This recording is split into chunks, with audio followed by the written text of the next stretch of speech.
Well, during the Great Depression, the whole country suffered, of course, but Oklahoma in particular had numerous bank failures and a collapse of unemployment, a collapse of output and an increase in unemployment.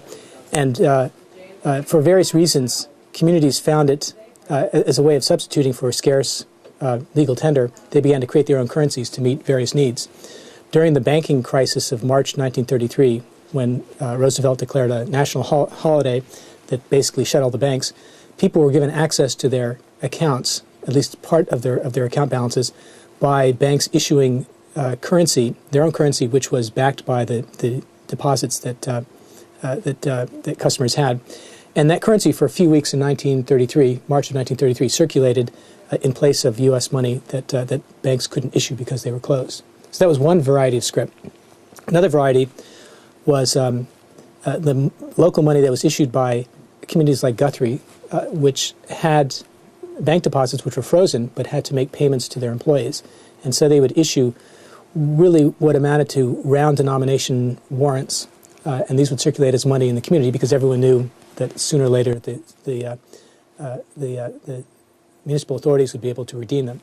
Given the level of unemployment that prevailed by 1933, many local communities issued money that was designed to circulate only within a restricted area, and which required stamps to be placed on the back in order for the fund to be accumulated that would redeem it once that all the stamps had been placed.